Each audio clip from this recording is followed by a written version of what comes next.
हाय, career launcher current affair में आपका फिर से स्वागत है। आज का हमारा सेशन है वीकली राउंड अप। जो भी इंपॉर्टेंट इवेंट्स हुए हैं round the week that we will going to discuss in this session of weekly round up. तो स्टार्ट करते हैं। जो टॉपिक्स हम कवर करने वाले हैं इस सेशन में वो ये हैं Sakhalin oil and gas field. Location बहुत इंपॉर्टेंट है, कहाँ पे सिचुएटेड है, किसने साइन किया है, all the factual information. Second one is world Hindi day जो हमने रिसेंटली सेलिब्रेट किया, क्यों करते हैं, किस ओकेजन को सिग्निफाई करता है ये, that we will discuss. Third है हमारा यंग प्रोफेशनल स्कीम, किन दो देशों के बीच में ये स्कीम है, ऑब्जेक्टिव क्या है, this scheme is all about, हम वो डिस्कस करेंगे। ठीक, प्रवासी भारतीय दिवस 2023 after the gap of 4 years हमने इसे सेलिब्रेट किया। ऑल्दो पहले हम वर्चुअल मोड में किया करते थे due to Covid restrictions, but पहली बार हमने इसे सेलिब्रेट किया है आफ्टर लॉकडाउन। वैसे हम 2003 से ही इसे मनाते आ रहे हैं ऑफिशियली। देन गंगा विला, ये क्या है, एक क्रूज शिप है, world's longest river water cruise ship. इसके बारे में इंफॉर्मेशन गैदर करेंगे। Second last one is Prithvi missile जो रिसेंटली इसका टेस्ट कंडक्ट किया गया, तो we will discuss the basic specification कि पृथ्वी मिसाइल क्या है, इसकी रेंज क्या है और इसके वारहेड कैपेसिटी क्या है। तो will discuss all these 6 topics. Start करते हैं Sakhalin oil and gas field. Recently ONGC विदेश जो एक सब्सिडियरी है ओएनजीसी की, उसने एक पैक्ट साइन किया है। यहां से 20% स्टेक इन्होंने एक्वायर किए हैं। ऑल्दो ओएनजीसी विदेश लिमिटेड है, इनका ऑब्जेक्टिव ही यही है कि अक्रॉस द वर्ल्ड जहां भी पेट्रोलियम प्रोडक्ट्स मिल रहे हैं वहां पे ये इन्वेस्ट करें, वहां पे पार्टनरशिप करें विद दैट नेशन जहां पे ये oil and petrol refinery situated है, और वहां पे ये अपना एक्सट्रैक्शन करें ऑयल और पेट्रोलियम का। तो will discuss Sakhalin oil and gas field के बारे में। तो कॉन्टेक्स्ट क्या है कि ओएनजीसी विदेश limited overseas arms of the state owned oil and natural gas corporation, ONGC का ही काउंटर पार्ट है, उसी की सब्सिडियरी है जो ओवरसीज ऑपरेशंस देखती है पेट्रोलियम एक्सट्रैक्शन की। तो taken the 20% stake in the Sakhalin oil and gas field. कहां, the location is important, it is far east region of Russia. Far east region जो कि जहां पे अबुंडेंस ऑफ मिनरल्स ऑयल्स हैं, वहां पे इन्होंने इन्वेस्ट किया है, 20% स्टेक लिया है इन दिस ऑफशोर लोकेशन। तो this we have to understand. ठीक, this is the location that we have to understand. ये 3 आइलैंड्स हैं, ठीक, and this is the Sakhalin island. यहां पे ये ऑफशोर प्लांट्स हैं जहां पे इन्होंने 20% स्टेक लिया है। This we have to understand. ठीक है, तो ये कॉन्टेक्स्ट है। आगे बढ़ते हैं कि the project is located in the Okhotsk Sea of the north eastern coast of Sakhalin island. ठीक, this is the Sakhalin island. अगर आप देख सके फार ईस्ट ऑफ रशिया, वहां पे सखालिन आइलैंड है जहां पे ऐसे 3 ऑफशोर ऑयल फील्ड्स हैं। North eastern coast of Sakhalin island in the Russian far east.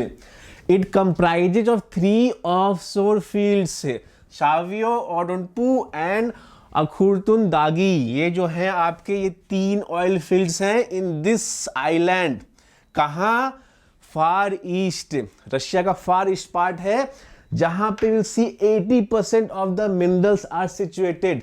But बहुत ही हार्श कंडीशन होती है, टेम्परेचर हमेशा नेगेटिव में रहता है, इसलिए वहां पे लिविंग कंडीशन बहुत ही हार्श है। But although this island is rich in minerals. ठीक, तो इसीलिए ओएनजीसी विदेश ने यहां पे इन्वेस्ट किया है।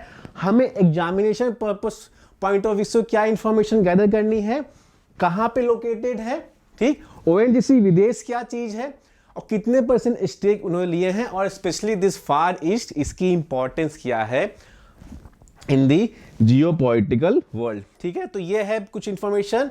Project is operated by Exxon नेगाफस, a subsidiary of Exxon Mobil which hold 30%। ये 30% स्टेक होल्ड करते हैं। देन जापानीज कंसोर्टियम है, इन्होंने भी इन्वेस्ट किया है अलॉन्ग विद ओएनजीसी विदेश जिनका 20% है, और रशियन ऑयल कंपनी का। ये सारे ऑर्गेनाइजेशन मिल के यहाँ पे फार ईस्ट फेडरल डिस्ट्रिक्ट में एक्सट्रैक्शन कर रहे हैं in these offshore west areas. The Sakhalin-1 project is estimated to hold approximate 2.3 billion barrels of oil and 17.1 trillion cubic feet. Can you imagine that कितने quantity है वहाँ पे reserves of oil? और that's why ONGC invested in this area, and this we have to understand कि Russia का जो फार east वाला part है that is very important, क्योंकि वो हमेशा कभी ना कभी न्यूज में रहता है. ठीक है, तो हम बात करते हैं ONGC विदेश लिमिटेड की. तो ये एक मिनी रत्ना कंपनी है और ONGC की ही एक सब्सिडियरी है. ठीक है, और ये कहाँ के अंदर आती है? मिनिस्ट्री ऑफ पेट्रोलियम के अंडर ये ऑपरेट करती है. This is the basic information about ONGC Videsh Limited that we have to understand. ठीक है, तो ये कुछ बेसिक इंफॉर्मेशन है ONGC विदेश के बारे में. और हम एक और इंफॉर्मेशन गैदर कर लेते हैं कि रशिया का फार ईस्ट जहां पे हमेशा सबमिट्स होते हैं ईस्टर्न इकोनॉमिक फोरम. तो this you have to understand. Eastern Economic Forum क्या है? इट इज द फोरम जहां पे बहुत हर देश के बड़े बड़े लीडर्स, इवन हमारे प्राइम मिनिस्टर मोदी भी 2015 में यहाँ गए थे in this Eastern Economic Forum summit में, जहां पे इन्होंने प्रॉमिस किया था कि we will invest certain amount of money in the Far East area of Russia. ठीक, तो ये फोरम है international forum held each year in Vladivostok Russia for the purpose of encouraging foreign investment in Russian Far East. तो for Russian far east में investment को promote करने के लिए ये एक फोरम बनाया गया है जहां पे इंडिया ने भी पार्टिसिपेट किया है और इंडिया ने भी प्रॉमिस किया था कि we will invest certain amount of money in this area, and that is the result कि ONGC विदेश लिमिटेड ने यहाँ पे इन्वेस्ट किया है. ठीक, तो ये ऑल आर्टिकल है हमारा ONGC विदेश के इन्वेस्टमेंट को लेके. ठीक, आगे बढ़ते हैं. हमने रिसेंटली सेलिब्रेट किया world Hindi day. Basic information, कोई रॉकेट साइंस नहीं है कि क्या बहुत ही R&D नहीं करना है इसमें. हमें बस जानना है क्यों मनाते हैं, क्या ऑब्जेक्टिव है, ऑल द पर्पस जो एग्जामिनेशन पर्सपेक्टिव से इंपॉर्टेंट है. ठीक, बात करते हैं वर्ल्ड हिंदी डे. जनवरी 10 को हम मनाते हैं. ठीक, थीम क्या है? Hindi traditional knowledge to artificial intelligence is the theme. पहली बार ये जब हमने UN में स्पीच दिया था हिंदी में, जब UNGC की असेंबली होती है हर साल, तो वहाँ पे इंदिरा गांधी जी जब इंडिया को रिप्रेजेंट किया था तो उन्होंने पहली बार जो एड्रेस किया था असेंबली को along the 190 plus countries representative, जब उनको उन्होंने एड्रेस किया था वो उन्होंने पहली बार हिंदी में किया था. First time Hindi was spoken in the United nation general assembly in 1949. तो डे वाज 10 जनवरी 1949. इसीलिए ये सिंबलाइज किया गया कि हर साल हम 10 जनवरी को वर्ल्ड हिंदी दिवस मनाएंगे. ठीक, तो in the year 1975 the prime minister Indira Gandhi inaugurated the first world Hindi conference, and since then the conference have been organised in different parts of the world. 1975 के बाद से ही देश के और बाकी कंट्रीज में भी अक्रॉस द वर्ल्ड हम वर्ल्ड हिंदी कॉन्फ्रेंस मनाते हैं डिफरेंट प्लेटफॉर्म्स पे. बट हम बात करें ऑफिशियली तो जनवरी 10, 2006 को हमने फर्स्ट टाइम ऑफिशियली ये डिक्लेयर किया कि हम हर साल 10 जनवरी को वर्ल्ड हिंदी दिवस मनाएंगे, वर्ल्ड हिंदी डे मनाएंगे. किसने कहा था? मनमोहन सिंह ने अनाउंस किया था. तो this we have to understand. January 10, 2006 was decided as the official celebration day starting from 2006. But पहली बार जब हमने स्पीच दिया 1949 में, that was 10th of January. तो 10 जनवरी इसलिए सिग्निफाई होता है क्योंकि इस दिन पहली बार हमने UNGA में हिंदी में स्पीच दिया था, इसलिए 10th January decided as the world Hindi day celebration. Officially हम 2006 से इसे मनाते आ रहे हैं, जो रिसेंटली हमने 2023 में मनाया. ठीक, this decision was taken bye Manmohan Singh. Objective क्या है? Promotion and global recognition of Hindi language. Hindi को प्रमोट करें अक्रॉस द वर्ल्ड, जहां पे अपने इंडियन डायस्पोरा के लोग हैं, थ्रू वेरियस प्लेटफॉर्म्स हिंदी का प्रमोशन हो, सो दैट हिंदी मैक्सिमम लोगों तक पहुंच सके. ठीक, दूसरा है while the world Hindi day is celebrated on January 10, Hindi दिवस जो है जो हम अपने देश में मनाते हैं वो मनाते हैं सितंबर 14 को. तो ये दो डिफरेंस इंपॉर्टेंट हैं जो हमें समझने हैं. पहला कि वर्ल्ड हिंदी डे जो हम मनाते हैं 10th of Jan को, और दूसरा हिंदी दिवस जो हम मनाते हैं 14th ऑफ सितंबर को। क्यों?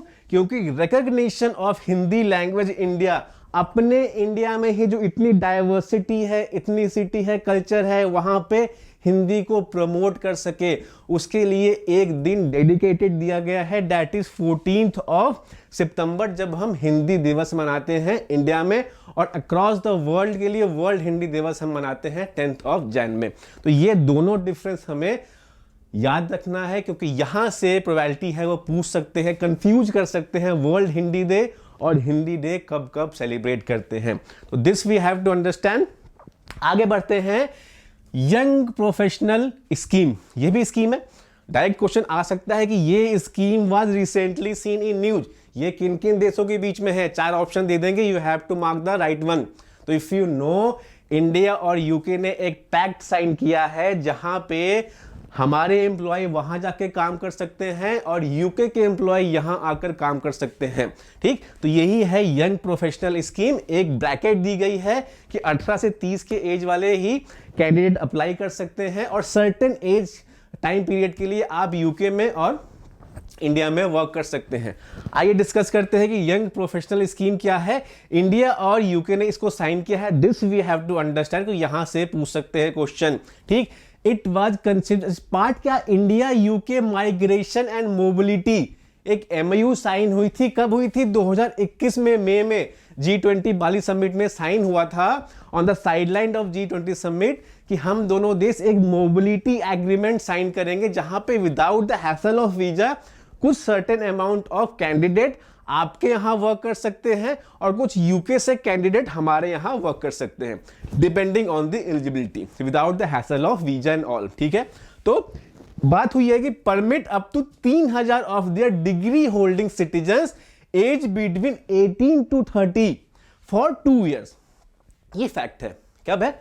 18 से 30 के बीच में कितने? 3000 डिग्री होल्डर्स 2 साल के लिए आप यूके के सिटीजन इंडिया में काम कर सकते हैं, और इंडिया के citizen a degree holder work in UK. ठीक है, तो this we have to under the programme will be reciprocal, also allow UK professional in the same position to participate in the professional exchange by living and working in India. ठीक है, this scheme marks India the first visa nation country to benefit from the scheme. जहां पे first word आ जाता है ना, तो वो scheme automatically बहुत ही इंपॉर्टेंट हो जाती है किसी भी एग्जामिनेशन पॉइंट ऑफ व्यू से। तो ये facts regarding young professional scheme हमें याद रखना बहुत ही इंपॉर्टेंट है। पहला कि एज क्या है? 18 से 30, कितने टाइम के लिए? 2 साल के लिए। किन देशों के बीच में है? इंडिया और यूके के बीच में। कितने लोग? 3000 लोग जो डिग्री होल्डर्स हैं वो एक दूसरे नेशन में जॉब कर सकते हैं अकॉर्डिंग टू द क्राइटेरिया। ये इंफॉर्मेशन हमें याद रखनी है रिगार्डिंग दिस स्कीम। आगे बढ़ते हैं, प्रवासी भारतीय दिवस। ठीक, हर साल हम सेलिब्रेट करते हैं 9 जनवरी को, हम हर साल ये मनाते हैं। 2 साल के in the gap of 2 years हम एक कन्वेंशन बनाते हैं जहां पे हम जितने भी इंडियन डायस्पोरा है जो अच्छे अच्छे पोजीशंस पे है अक्रॉस द वर्ल्ड, उनको बुलाते हैं, उनको सम्मानित करते हैं और उनको एक रिकॉग्निशन देते हैं कि आप अपने रूट से कनेक्टेड हैं, you are connected with your root. तो जितने भी इंडियन डायस्पोरा है across the world largest diaspora है हमारा, और रेमिटेंस में भी हम सबसे ज़्यादा हैं। ठीक है, तो हम बात करते हैं प्रवासी भारतीय दिवस के 17th एडिशन हम मना रहे हैं। प्रवासी भारतीय दिवस का कहां पे मनाया हमने इस बार? इंदौर मध्य प्रदेश में हमने इसे मनाया जनवरी 9 को। ठीक, तो 17th Pravasi Bharatiya Divas convention hold significance and it's been organise as a physical event after a gap of 4 years, जो हमने बात की कि 4 साल बाद ये हो रहा है। ठीक है, and first after the onset of the कोविड-19। थीम क्या थी? Diaspora reliable partners for India's progress in Amritkaal. Amritkaal चल रहा है, 75 ईयर ऑफ इंडिपेंडेंस, उसी के थीम के बेसिस पे ये बोला गया जितने भी डायस्पोरा हैं, people of Indian origin living across different nation, like उनको सम्मानित, उनको एक रिकॉग्निशन दिया जाए सो दैट कि वो इन्वेस्ट करें इंडिया में, इंडिया के प्रोग्रेस में पार्टिसिपेट करें। ठीक, वो आइडिया है। प्रवासी भारतीय दिवस इज ऑब्जर्व्ड ऑन जनवरी 9। ठीक, जनवरी 9 पहला किस लिए? कि strengthen the engagement of Indian community overseas with the Indian government. आपका एंगेजमेंट हो इंडियन गवर्नमेंट के साथ, जो भी बड़े बड़े इंडस्ट्रियलिस्ट हैं यूके में, यूएसए में, फ्रांस में, यूरोप में, वो इन्वेस्ट कर सके, उनको एक प्लेटफॉर्म दिया जाए, उनको प्रमोशन दी जाए कि आप आए इंडिया में इन्वेस्ट करें, सो डैट कि इंडिया की प्रॉस्पेरिटी इंक्रीज हो। उसके लिए एक दिन डेडिकेट किया गया, दैट इज प्रवासी भारतीय दिवस, जो 2 दिन तक सेलिब्रेशन होता है, जहां पे डिफरेंट फंक्शंस होते हैं, बहुत सारे MOUs भी साइन होते हैं और इन्वेस्टमेंट की बातें भी की जाती हैं।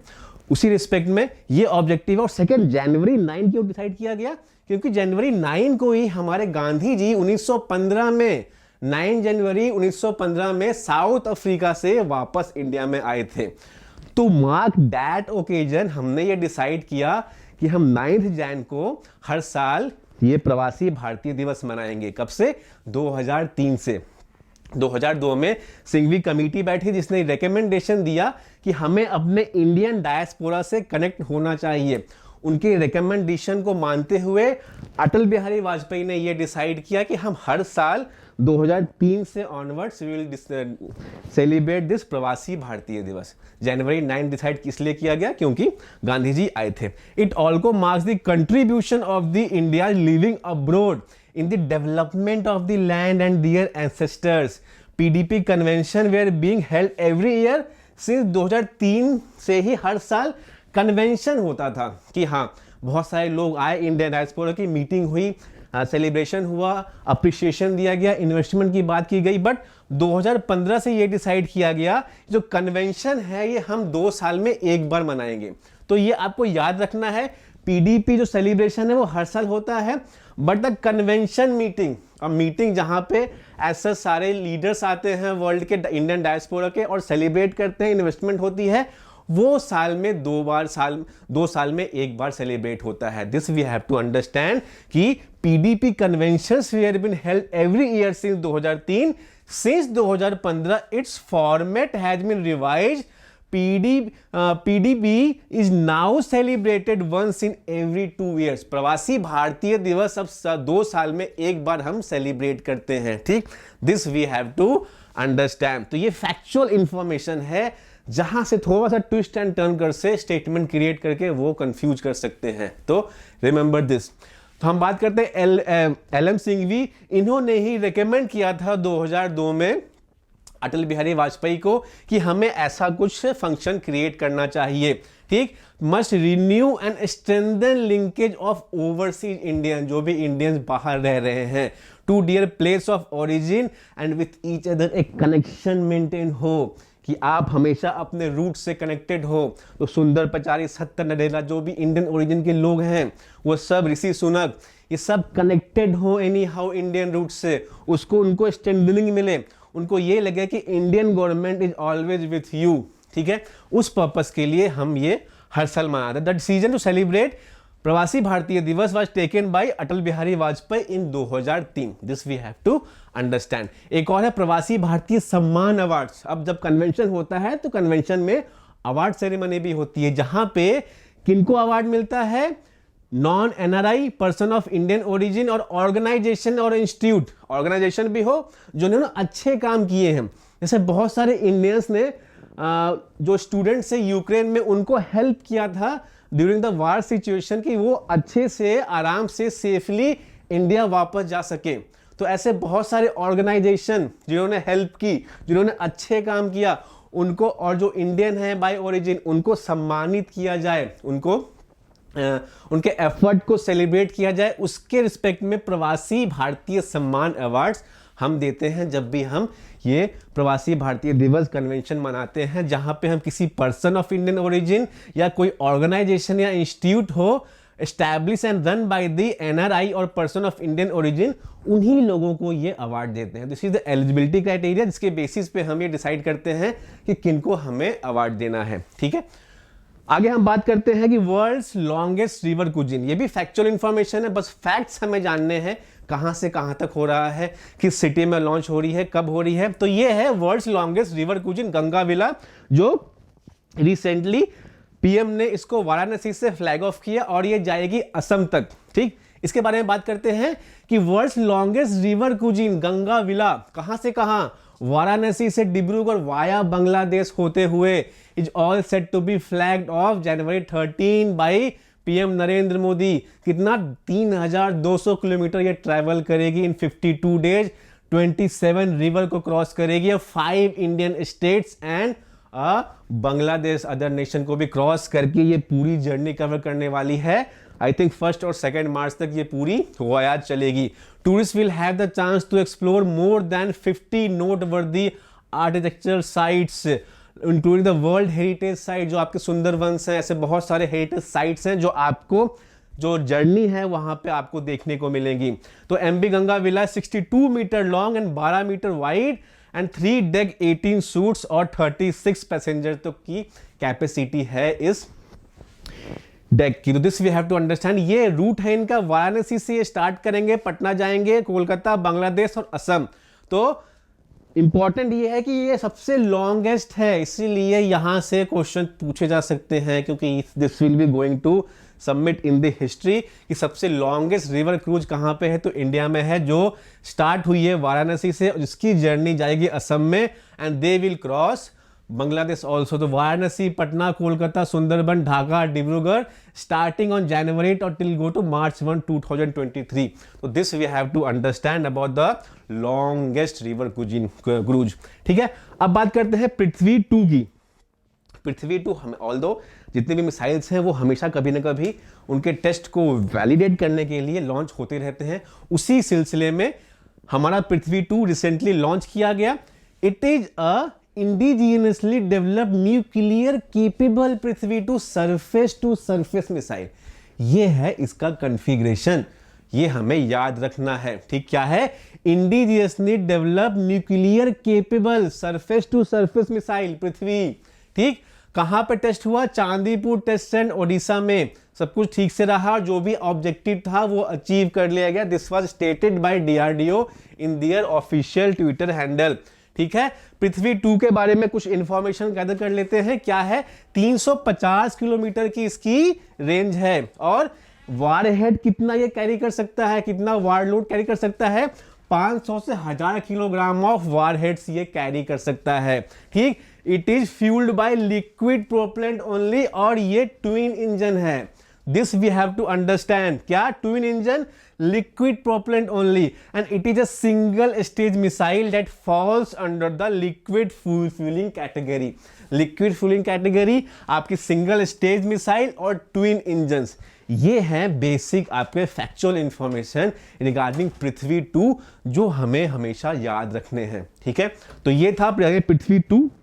हमने आज डिस्कस किया ऑल द 6 आर्टिकल, उनके डिफरेंट डायमेंशंस जो पूछे जा सकते हैं एग्जामिनेशन में। तो हमें सारे इंफॉर्मेशन अच्छे से याद होने चाहिए, क्योंकि इस बेसिस पे अगर कोई भी एमसीक्यू आए हम उसे आसानी से क्रैक कर सकें। ठीक, तो आई होप आपको ये सारे 6 आर्टिकल समझ में आए हों।